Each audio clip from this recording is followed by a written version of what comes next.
میری بیٹی استغفار کے لیے خود قرآن میں حکم ہے، قل تستغفروا ربکم انہ کان غفارا یرسل السماء علیکم مدرارا ویمددکم باموال وبنین ویجعل لکم جنات ویجعل لکم انہارا، کہ اس سے تمہارا رزق بھی بڑھتا ہے، مال بھی بڑھتا ہے، اولاد بھی بڑھتی ہے۔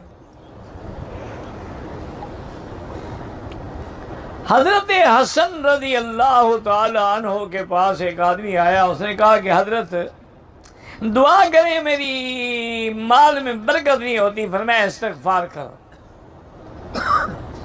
وہ چلا گیا۔ دوسرا آدمی آیا، اس نے کہا حضرت میری اولاد بہت تھوڑی ہے، اب میں استغفار کرو۔ اور آدمی آیا، اس نے کہا حضرت ہمارے باغ تو ہے لیکن پھل نہیں لگتا، فرمایا استغفار کیا کرو۔ ایک اور آدمی آیا، اس نے کہا حضرت کافی عرصہ ہو گیا، بارشیں نہیں ہوئی ہیں، اب میں استغفار کیا کرو۔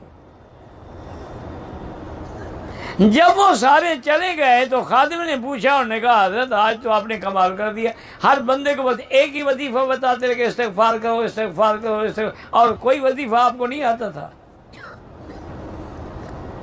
آج اللہ کے بندے، یہ میں نے تو نہیں کہا ہے، تو اللہ نے کہا ہے کہ جو استغفار کرتے ہیں یرسل السماء مدرارا، آسمان سے انبار برساتے ہیں، وَيُمْدِدْكُمْ بِأَمْوَالٍ، تمہارا مال بھی بڑھاتے ہیں، وَبَنِينَ، تمہاری اولاد بھی بڑھاتے ہیں، وَيَجْعَلْ لَكُمْ جَنَّاتٍ وَيَجْعَلْ لَكُمْ أَنْهَارًا، تمہارے لیے باغ بھی بناتے ہیں، نہریں بھی جاری کرتے ہیں۔ تو قرآن کا فیصلہ ہے، میں نے تو نہیں بتایا۔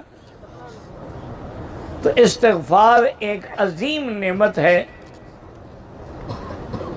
اور سب سے پہلے آپ اللہ کے گھر میں بیٹھے ہیں، دل سے ایک دفعہ استغفار کر لیں تاکہ گناہ معاف ہو جائے۔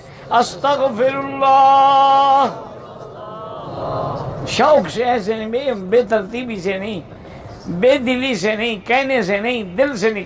استغفر اللہ الذی لا الہ الا هو الحی القیوم واتوب الیہ۔ تو یہ استغفار عظیم نعمت ہے، پڑھ کے تجربہ کریں۔